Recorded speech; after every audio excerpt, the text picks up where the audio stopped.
Hello and welcome to today's live stream. Today we have Gordon here and Marianne, who each run their own sub teams within the dev team, and we're gonna kind of talking to them a little bit about what it's like, where they're from, their backgrounds, things like that. This follows on from the post that you may have seen on our Instagram, specifically about the two of them. So first of all, let me just say hello and welcome. How are you two doing? Wow. Good, doing great.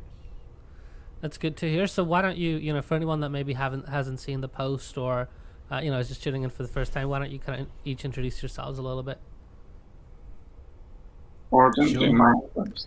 All right, yeah. So I'm Gordon. I'm the web sub team product manager for Fair, and yeah, I'm doing final year computer science in Durham University. So yeah. Hello again. Well, I'm Marian. I'm the product manager for the app, and when I'm not creating something, I'm studying computer science at the University of Birmingham. Nice. So, but both of you are kind of now running your teams yourselves. Both of you are, university students. So why don't you tell people a little bit about how each of you kind of came to be at Fair? Because I know the story between Gordon and Marianne. Each of you is quite a bit different because Gordon's been here from basically very early on. So if, I don't know if Marianne, you want to get started, kind of how you came to be at Fair and what it was like. Well, that part is quite simple because basically our head of HR reached out to me and asked about me, whether I would be interested in working on the things we are working on. And since it is kind of very similar to my values and what I believe in, I was really thrilled to be part of the fair. What else was there? So how's it been? How's the kind of early days been? It's been really good. Yeah. all right. I don't really remember, so. All right. Well, what about you, Gordon? Yours was a little bit more interesting, I think, maybe. Yeah, so I started quite early. I think it was like April. So that was. I think it was even earlier. I think it was March. Actually, was it even earlier? Well, I think yeah, something like that. so basically, what happened is, so for the previous summers, I go back home, usually like every time for summer. So back to Hong Kong, where I'm from, and got internship jobs there. But like obviously with COVID and everything, I didn't go back. So I was trying to get a job in the UK. And then suddenly, I got a LinkedIn message from Rocco, and then he was like, your background, suits Fair. You're gonna get this job. Are you interested? And I'm like, this is definitely a scam. and then so me and Rocco had a chat, and he seemed like a nice guy. We'll see how it goes, and here I am. Is it a scam? Just for anyone wondering. Well, obviously it's not. I'm enjoying it here. Yeah. But yeah, so because the thing is, you went through a lot of kind of the early days and the kind of seeing a lot of the kind of structure for the dev team and all that form from basically midnight Discord calls into actually having a structure. How was that? Like, how was that whole kind of process for you? How did you find kind of the development? And especially, what did you think of Fair when you joined it, like for first? Well, first I joined, there wasn't such a thing as sub teams or whatever. So currently, the dev team obviously has got the UI UX team, the app team, and the web team, right?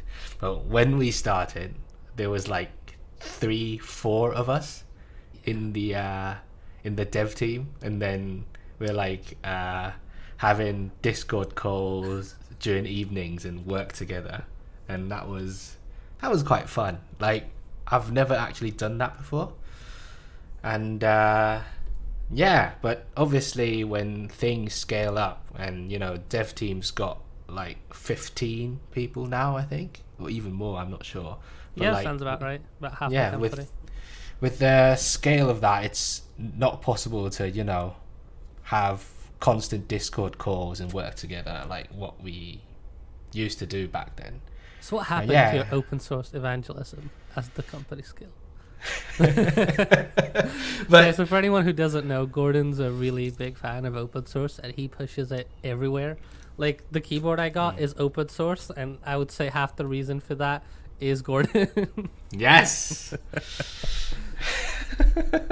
but yeah, like, I don't know, but with the scaling and all that, it changed a lot on how we approach different tasks and stuff, and it seemed to work quite well so far. So yeah, I'm happy with it. Nice. That's good to hear. So why don't you tell people kind of some a little bit, so kind of a interesting thing from the early days that you think would maybe interest someone or something like that. Well, the early days, one thing that I would say we really failed to do was to have a concrete plan on the tech stack and all that. And it was a bit, because we're not sure what we're doing, so we tried out different frameworks, different languages, different sort of approaches, and it was sometimes it feels time consuming, because after working on so much, and then you end up just scrapping it. You don't want that, and yeah, that's a very hard thing to take from the early days. But like with now, when we've got a proper structure and all that, we plan out everything. Yeah, we plan out everything. We know what we're working on, and then we put effort in, and we know that, okay, so this product, we're going to use it. So yeah, that was an interesting time. We definitely redid a lot of stuff. Yeah. Quite a few times. It happens a lot with startups, especially early stages. So yeah. So the next thing I kind of want to talk about is, but both of you just joined as part of the dev team, and then kind of later on kind of got promoted into the positions you're in without, much prior experience. What was that like? How did you find kind of going from, okay, this is, I'm used to this from maybe internships or some other stuff, and suddenly you're kind of heading into running your own team? Marian? Well, I didn't really feel like, or how to say this, I didn't feel pressure that suddenly I have to run something or like lead the team, because the teams aren't as big as in the traditional companies yet. So, and still the culture we had, and almost, I would say, friendships or closer relationships than just colleagues helped with the transition. It was different than just leading a group of people. Mm-hmm. What about for you, Gordon? Because the web team has a kind of a little bit more people on that scale, and you also kind of joined when running the web team meant majority of the people within the dev team. What was it like for you? Well, yeah, like as Marian said, I think with the culture of Fair, I'd say like the structure's very flat. There's not much of like, who's higher up or whatever. So everyone pitches their ideas and everything, and it takes the pressure off, I think. So like, I don't feel like, okay, so everything's on my shoulders, I need to carry all that. Like, it doesn't feel that way, which is a good thing. And also, as Marian said, we're more than just colleagues, we're friends. I'm sure we'll hang out with each other, like, no problem. And that is one thing that really helped us transition, I think. And yeah, as I said, it doesn't really feel like all the pressure's on me, and it really does help. Hmm. So we often hear about like a lot of startups having very kind of toxic culture around kind of their dev teams. So what would you say to someone who's kind of looking to structure a dev team that is kind of the very important thing with the culture to get right, to make sure that they're not making those very common, like I guess you could call them mistakes? Don't pressure people. It's hard Yeah. to do because on one hand there are deadlines and there are things that must be done, but on the other hand, uh, sometimes it just isn't possible, and there can be unexpected problems. Hmm. Hmm. Yeah, definitely. What about you, Gordon? What would be like your one kind of pro tip to people? Well, I'd say like I think there's like a misconception for programmers, computer scientists, or whatever you call it. We just hide in a basement and turn the lights off and just code. Like that's not how it actually works. Like because we're always collaborating with each other, working on a task, and it's impossible for you to work alone without any communication. Turn off everything. Like no, like you always need help. Well, you can be from the internet, it can be from your colleagues. Well, we always need help. It's impossible to do everything by yourself. And yeah, with such a supportive team that we have at Fair, it's yeah, it makes things a lot more easier. So yeah, don't just hide in your basement and do the coding. Like if you're doing development, always communicate. Yeah. I definitely agree. Communication makes a lot of sense to me, and I think one thing that kind of raises is we at Fair we've had everyone all be remote from the start, and we still have everyone be remote. We don't even have an office yet, which hopefully we'll get soon, but we'll see. But yeah, so have, and that has been a structure that kind of a lot of teams have had to adapt to. That we're used to that kind of physical in-person environment. How have you found, everyone being remote with Fair to be for you, and how maybe Gordon, for example, I know you worked at a bunch of internships before that. Not all of them were remote. Have you kind of find that, Yeah. what did you find to be kind of big benefits and drawbacks of such a system? Well, this is my first remote job. So the previous one that I had like remote job for like a week because COVID, and that was it. And it's different because if you're in an office, when you've got a question, you can just storm someone's seat and be like, "Mate, I'm struggling, help." Yeah, obviously with remote, you need to send a message, wait for them to reply, and obviously everyone's got different schedules, different time zones. But yeah, like I think sometimes not getting help immediately helps you as well, because you know that you can't rely on people. Like you need to figure things out yourself sometimes. Like yeah, it's a bit contradictory to what I said just now about communication, but but like sometimes you really need to figure things out yourself. It's impossible to ask your colleagues every single time. And I think it helps the growth of technical skills a lot, because it forces you to work on stuff alone sometimes, which is nice, and also scheduling out different tasks by yourself, because obviously there's no fixed time on working now, so you'll have to schedule everything yourself. So yeah. So Marianne, I know you have kind of a background. You've published a few apps in the past that you kind of made yourself and things like this.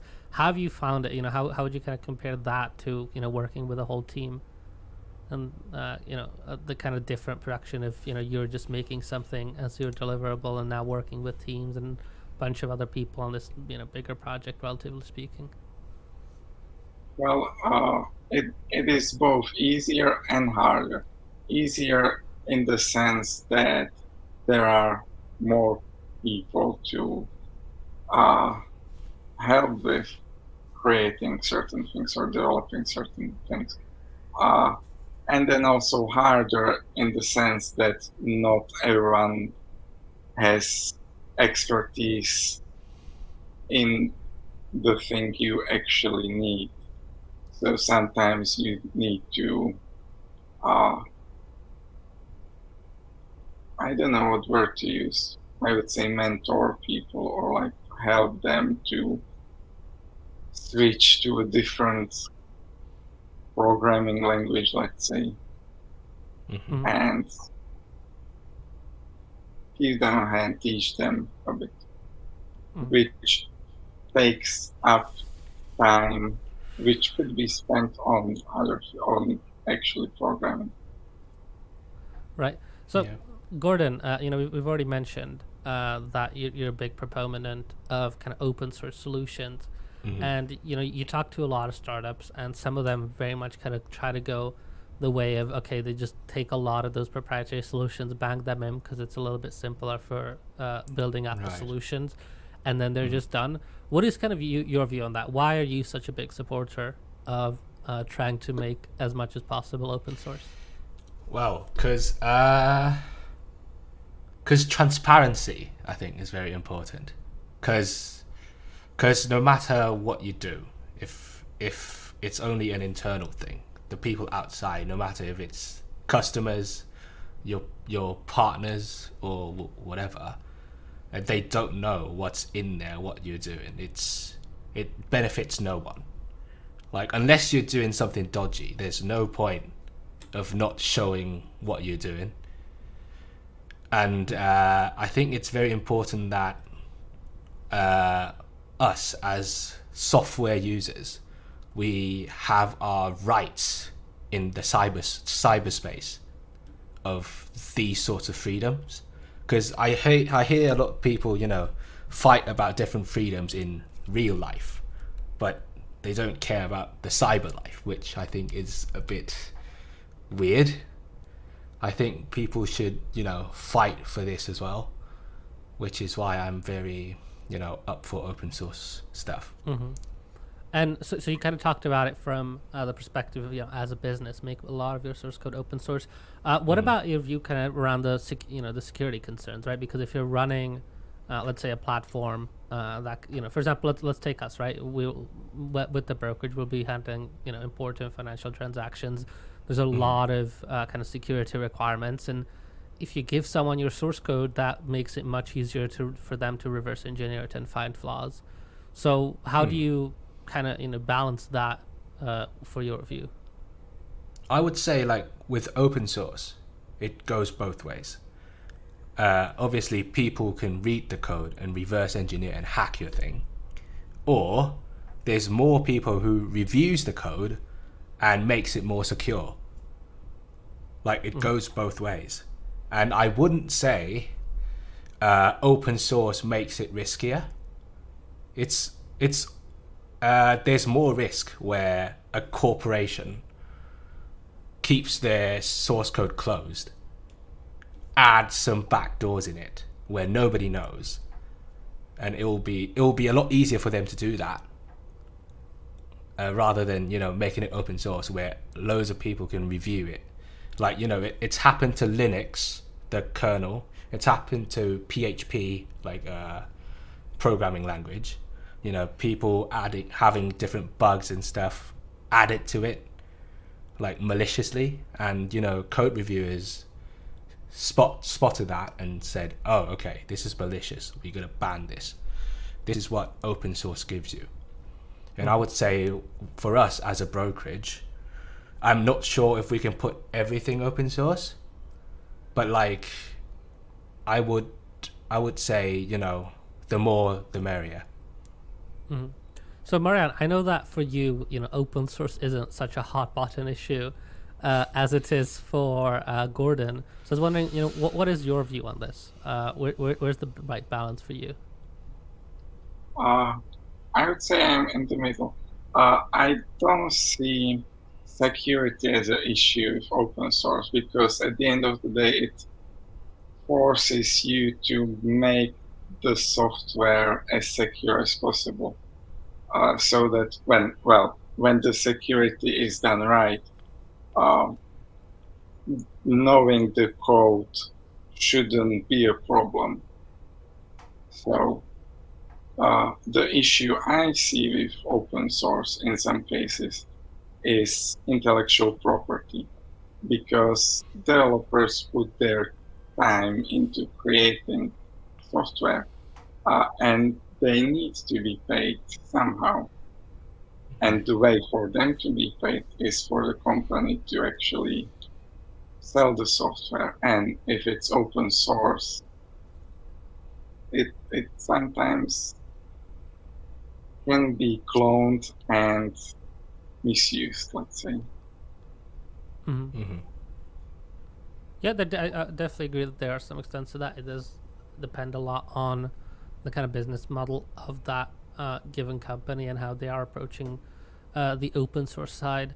So just to kind of, since we talked a little bit about open source and security and all this, let's take a little bit of recent fun news. Facebook has renamed itself to Meta.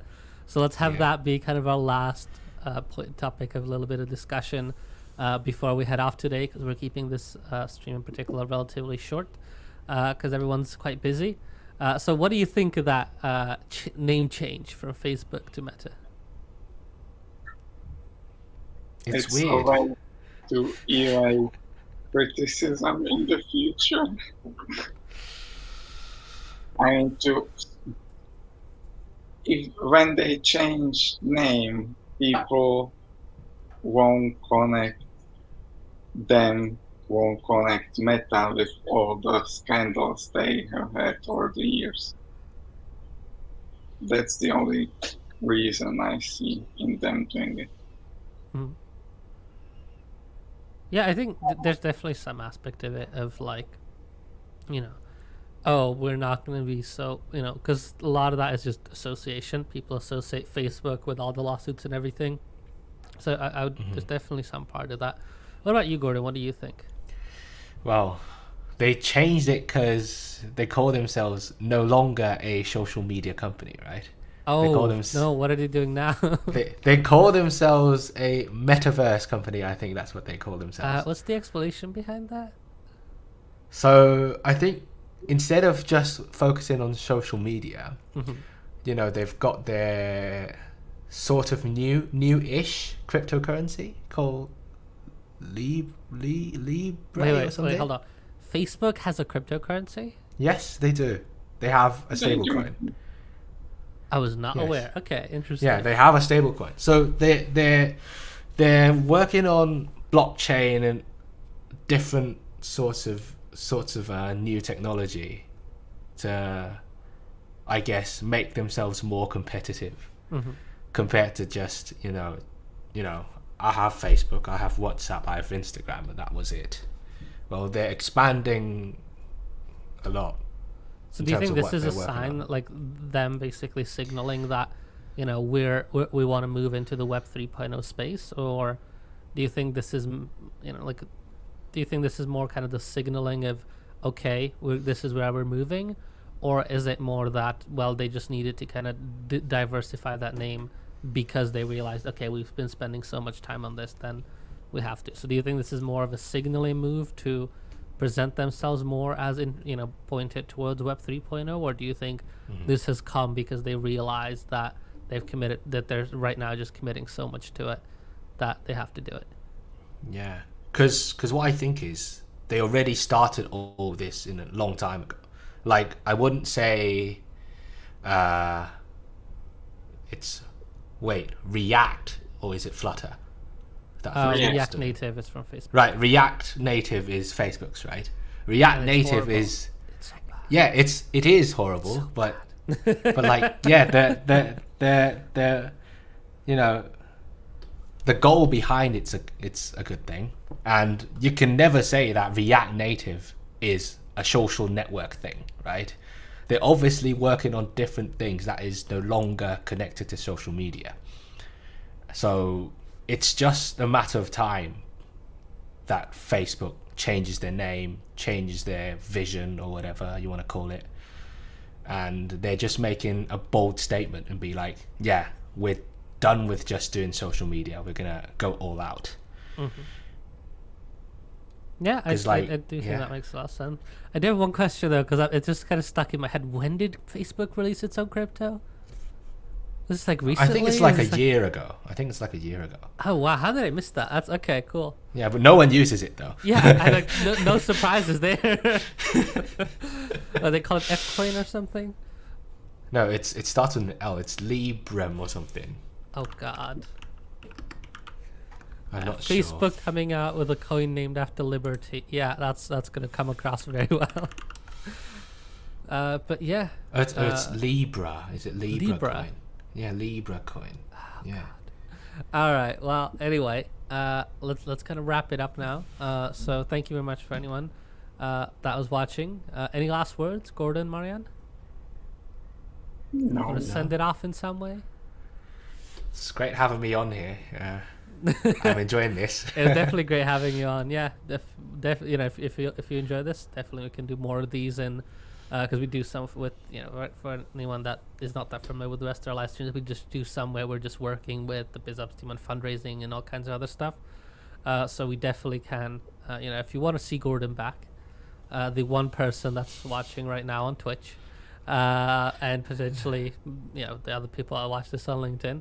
If you want to see Gordon back, definitely drop a comment. And if Gordon, if you want to be back, then even if no one else wants you to be back, you can be, because it's always great fun chatting with you. So thank you very much, everyone, and I hope you have a lovely evening. Bye. Right. See you.